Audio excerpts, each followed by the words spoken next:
নমস্কার বন্ধুরা, গল্প শোনার আসরে সকলকে আবারও স্বাগত। আজকে শোনাব প্রখ্যাত কথাসাহিত্যিক শিবরাম চক্রবর্তীর লেখা একটি বিখ্যাত হাস্যরসাত্মক এবং ব্যঙ্গাত্মক ছোট গল্প দেবতার জন্ম। বাড়ি থেকে বেরুতে প্রায়ই হোঁচট খাই। প্রথম পদক্ষেপেই পাথরটা তার অস্তিত্বের কথা প্রবলভাবে স্মরণ করিয়ে দেয়। কদিন ধরেই ভাবছি কি করা যায়। সেদিন বাড়ি থেকে বেরোবার আমার তেমন কোনো তাড়া ছিল না। অন্তত ওইরূপ তীরবেগে অকস্মাৎ ধাবিত হব এমন অভিপ্রায় ছিল না আদৌ। কিন্তু পাথরটার সংঘর্ষ আমার গতিবেগকে সহসা এত দ্রুত করে দিল যে অন্যদিক থেকে মোটর আসছে দেখেও আত্মসংবরণ করতে অক্ষম হলো। কি ভাগ্যি ড্রাইভারটা ছিল হুঁশিয়ার, তাই রক্ষে। সেদিন থেকেই ভাবছি কি করা যায়।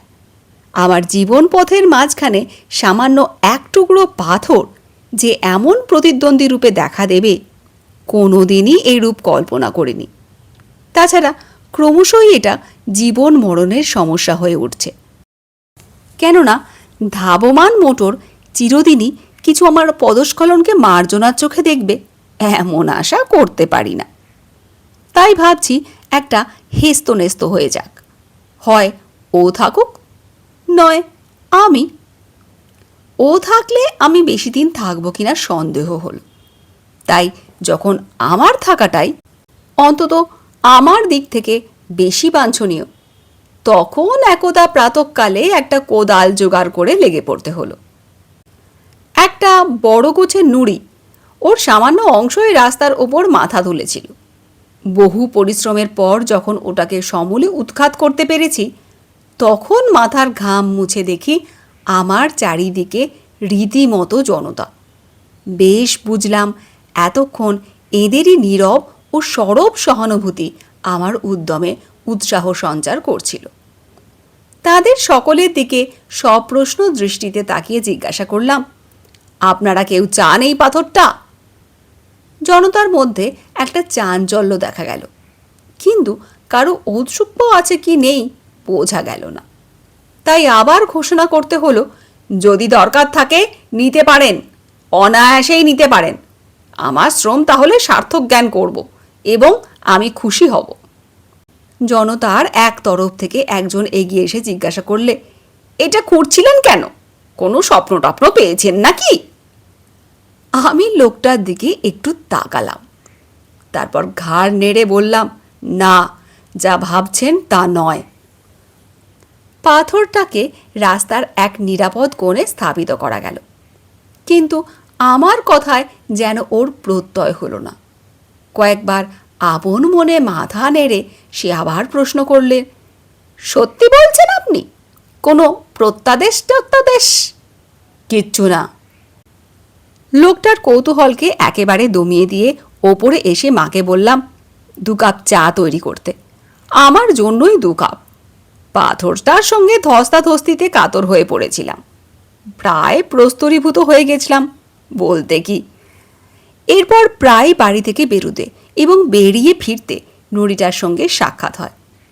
অনেক সময় হয় না যখন অন্যমনস্ক থাকি। এখন ওকে আমি সর্বান্তকরণে মার্জনা করতে পেরেছি, কেননা আমাকে অপদস্থ করার ক্ষমতা ওর আর নেই। সে দৈব শক্তি ওর লোপ পেয়েছে। আমাদের মধ্যে একরকম হৃদ্যতা জন্মেছে এখন বলা যেতে পারে। এমন সময়ে অকস্মাৎ একদিন দেখলাম নুড়িটার কান্তি ফিরেছে। ধুলোবালি মুছে গিয়ে দিব্য চাকচিক্য দেখা দিয়েছে। যারা সকালে বিকালে হোস পাইপে রাস্তার জল ছিটোয়, বোঝা গেল তাদেরই কারোর স্নেহদৃষ্টি এর ওপর পড়েছিল। ওর চেহারার শ্রীবৃদ্ধি দেখে সুখী হলাম। ব্যাপার কীরকম বুঝছেন? হঠাৎ পেছন থেকে প্রশ্নাহত হয়ে ফিরে তাকালাম। সেদিনের সেই অনুসন্ধিৎসু ভদ্রলোক। জিজ্ঞাসা করলাম, আপনি কি সেই থেকে এখানে পাহারা দিচ্ছেন নাকি? না। কোনো প্রত্যাদেশ টত্যাদেশ পেলেন? না না, তা কেন, এই পথেই আমার যাতায়াত কি না। ভদ্রলোক কিঞ্চিত অপ্রস্তুত হন, কিন্তু অল্পক্ষণে নিজেকে সামলে নিতে পারে। নড়িটা দেখছি আছে ঠিক, কেউ নেবে না, কি বলেন? প্রশ্নটা এইভাবে করল যেন যেরকম দামি জিনিসটা পথে পড়ে আছে অমন আর ভূভারতে কোথাও মেলে না, এবং ওর গুপ্তশত্রুর দল ওটাকে আত্মসাৎ করবার মতলবে ঘোরতর চক্রান্তে লিপ্ত। ছোঁ মেরে লুফে নেবার তালে হাত বাড়িয়ে সবাই যেন লোলুপ। আমি তাকে সান্ত্বনা দিয়ে জানালাম, না না, আপনার যারা প্রতিদ্বন্দ্বী হতে পারত, সরকার বাহাদুর তাদের নিমন্ত্রণ করে নিয়ে গিয়ে রাঁচির অতিথিশালায় সযত্নে রেখে দিয়েছেন। তাছাড়া আপনি নিজেই যখন এদিকে কড়া নজর রেখেছেন, তখন তো চিন্তা করার কিছু দেখিনি। সে একটু হেসে বলল, আপনার যেমন কথা, দেখেছেন এদিকে কারা ওর পূজার্চনা করে গেছে? ভালো করে নিরীক্ষণ করি। সত্যি দেখিনি তো। একবেলার মধ্যেই কারা এসে পাথরটার সর্বাঙ্গে বেশ করে তেল সিঁদুর লেপে দিয়ে গেছে। আমি আনন্দ প্রকাশ করলাম, ভালোই হয়েছে, এতদিনে তবু ওর কান্তি ফিরল এবং আরেকটি সমজদার জুটল। পাথরটার সমাদরে পুলকিত হবার কথা, কিন্তু লোকটিকে বেশ ঈর্ষান্বিত দেখলাম। কপাল কুঁচকে সে বললে, সেই তো ভয়, সেই সমজদার না ইতিমধ্যে ওটিকে সরিয়ে ফেলে। পরদিন সকালে উঠে দেখি কোথাও পাথরটার চিহ্ন মাত্র নেই। ওর এই আকস্মিক অন্তর্ধানে আশ্চর্য হলাম খুব। কে ওটাকে নিয়ে গেল, কোথায় নিয়ে গেল ইত্যাকার নানাবিধ প্রশ্নের অযাচিত উদয় হলো মনে, কিন্তু কোনো সঠিক সদুত্তর পাওয়া গেল না। পাথরটার এরূপ অনুপস্থিতিতে এই পথে হরদম যাতায়াতকারী সেই লোকটি যে প্রাণে বেজায় ব্যথা পাবে অনুমান করা কঠিন নয়। এ কথা ভেবে লোকটার জন্য একটু দুঃখই জাগল, কিংবা এসেই তত্ত্ব জিজ্ঞাসুরই কর্মযোগ। অনেকদিন পরে গলির মোড়ের অশ্বত্থতলা দিয়ে আসছি। ও হরি, এখানে নুড়িটাকে নিয়ে এসেছে যে। নুড়ির স্থূল অঙ্গটা গাছের গোড়ায় এমনভাবে পুঁতেছে যে উপরের উদ্ধৃত গোলাকার নিটোল মসৃণ অংশ দেখে শিবলিঙ্গ বলে ওটাকে সন্দেহ হতে পারে। এই প্রয়োগ নৈপুণ্য যার, তাকে বাহাদুরি দিতে হয়। নড়িটার চারিদিকে ফুল, বেলপাতা, আতপ চালে ছড়াছড়ি। সকালের দিকে এই পথে যেসব পুণ্যলোভী গঙ্গা স্নানে যায়, তারাই ফেরার পথে সস্তায় পারলৌকিক পাথেয় সঞ্চয়ের সুবর্ণ সূচক রূপে একে গ্রহণ করেছে সহজেই বোঝা গেল। যাই হোক, মহা সমারোহেই ইনি এখানে বিরাজ করছেন। অতঃপর এর সমুজ্জ্বল ভবিষ্যৎ সম্বন্ধে কারও দুশ্চিন্তার আর কোনো কারণ নেই। নড়িটার এই পদোন্নতিতে আন্তরিক খুশি হলাম। আমি একদিন ওকে মুক্তি দিয়েছি, এখন সবাইকে ও মুক্তি বিতরণ করতে থাক। ওর গৌরব, সে তো আমারই গর্ব। পৃথিবীর বুকে ওর জন্মদাতা আমি। এই জন্য মনে মনে পিতৃত্বের একটা পুলক অনুভব না করে পারলাম না, এবং কায় মনোবাক্যে ওকে আশীর্বাদ করলাম। সেই লোকটাকে তার দেবতার সন্ধান দেব কিনা মাঝে মাঝে ভেবেছি। পথে ঘাটে তার সঙ্গে দেখা হয়েছে, কিন্তু পাথরটার কথা ও পারে না। পাথরটার পলায়নে ভেবেছিলাম ও মুহ্যমান হয়ে পড়বে, কিন্তু উল্টে ওকে প্রফুল্লই দেখা গেল। এত বড় একটা বিচ্ছেদ বেদনা যখন ও কাটিয়ে উঠতে পেরেছে, তখন আর ওকে উতলা করে তোলায় কী লাভ? মাঝে মাঝে অশ্বত্থতলার পাশ দিয়ে বাড়ি ফিরি। লক্ষ্য করি দিনকে দিন নুড়িটার মর্যাদা বাড়ছে। একদিন দেখলাম গোটা কতক সন্ন্যাসী এসে আস্তানা গেড়েছে। গাঁজার গন্ধ এবং বোম বোম শব্দের ঠেলায় ঘ্রাণ এবং কর্ণেন্দ্রিয়ের ওপরে দস্তুর মতোই অত্যাচার। যখন সন্ন্যাসী জুটেছে, তখন ভক্ত জুটতে দেরি হবে না, এবং ভক্তির আতিশয্য অনতিবিলম্বেই ইট কাঠের মূর্তি ধরে মন্দির রূপে অভ্রভেদী হয়ে দেখা দেবে। দেবতা তখন বিশেষভাবে বনেদি হবেন, এবং সর্বসাধারণের কাছ থেকে তাঁর তরফে খাজনা আদায় করবার চিরস্থায়ী বন্দোবস্ত কায়েমি হয়ে দাঁড়াবে। এর কিছুদিন পরে একটা চিনির কলের ব্যাপারে কয়েক মাসের জন্য আমাকে চাম্পারন যেতে হলো। অশ্বত্থতলার পাশ দিয়ে গেলেও চলে। ভাবলাম যাবার আগে দেবতার অবস্থাটা দেখে যাই। যা অনুমান করেছিলাম তাই। সন্ন্যাসীর সমাগমে ভক্তের সমারোহ হয়েছে। খানিকক্ষণ দাঁড়িয়ে ওদের আলাপ আলোচনা অনুসরণে যা বুঝলাম তার মর্ম এই যে ইনি হচ্ছেন ত্রিলোকেশ্বর শিব, সাক্ষাৎ স্বয়ম্ভু, একেবারে পাতাল ফুঁড়ে ফেঁপে উঠেছেন, এর তল নেই। অতএব এর উপযুক্ত সংবর্ধনা করতে হলে এখানে একটা মন্দির খাড়া না করলে চলে না। একবার বাসনা হলো ত্রিলোকেশ্বর শিবের নিস্তলতার ইতিহাস সবাইকে ডেকে বলে দিই, কিন্তু জীবন বীমা করা ছিল না এবং ভক্তি কতটা ভয়াবহ হতে পারে জানতাম। আর তাছাড়া ট্রেনের বিলম্বও বেশি নেই ইত্যাদি বিবেচনা করে নিরস্ত হলাম। সেই লোকটাকে খবর না দিয়ে দেখলাম ভালোই করেছি, কেননা যতদূর ধারণা হয় নুড়িটাকে নিয়ে গিয়ে প্রতিষ্ঠা করাই তার অভিরুচি ছিল। কিন্তু ইনি যে ভক্তের তোয়াক্কা না রেখেই স্বকীয় প্রতিভা বলে এবং স্বচেষ্টায় ইতিমধ্যেই লব্ধ প্রতিষ্ঠ হয়েছেন, এই সংবাদে সে পুলকিত কিংবা মর্মাহত হতো বলা কঠিন। কয়েক মাস বাদে যখন ফিরলাম তখন অশ্বত্থতলার মোড়কে আর চেনাই যায় না। ছোটখাটো একটা মন্দির উঠেছে, শঙ্খ ঘণ্টার আর্তনাদে কান পাতা দেয় এবং ভক্তের ভিড় ঠেলে চলা দুরূহ। কিন্তু সে কথা বলছি না, সবচেয়ে বিস্মিত হলাম সেই সঙ্গে আরেকজনের আবির্ভাবে। কেবলমাত্র আবির্ভাব নয়, কলেবর পরিবর্তন পর্যন্ত দেখে। মন্দিরের চত্বরে সেই লোকটা, প্রথমতম সেই আদি ও অকৃত্রিম উপাসক, গেরুয়া তিলক এবং রুদ্রাক্ষের চাপে তাকে আর চেনাই যায় না এখন। এ কী ব্যাপার? আমি গায়ে পড়ে প্রশ্ন করলাম একদিন। আগে এই দিনই শিবের সেবায়েত, লোকটি বিনীতভাবে জবাব দেয়। তা তো দেখতেই পাচ্ছি, দিব্যি বিনি পুঁজির ব্যবসা ফাঁদা হয়েছে, এই জন্যেই বুঝি পাথরটার উপর অত করে নজর রাখা হয়েছিল। শিলাখণ্ডের প্রতি ওর প্রীতিশীলতা যে অহেতুক এবং একেবারে নিঃস্বার্থ ছিল না, এইটা জেনেই বোধ করি অকস্মাৎ ওর উপর দারুণ রাগ হয়ে যায়, ভারী রূঢ় হয়ে পড়ি। কানে আঙুল দিয়ে সে বলল, অমন বলবেন না, পাথর কি মশাই, শ্রী বিষ্ণু, সাক্ষাৎ দেবতা যে, ত্রিলোকেশ্বর শিব। উদ্দেশ্যে সে নমস্কার জানায়। আমি হেসে ফেললাম, ওর তল নেই না? এবার সে একটু কুণ্ঠিত হয়। ওরাই তো বলে। তুমি নিজে কি বলো? ওরা তো বলে নিজে যতই কেন খুঁজে যাও না, টিউব কলের মতো ওই শিবলিঙ্গ বরাবর নেমে গেছে। কিন্তু তোমার কি মনে হয়?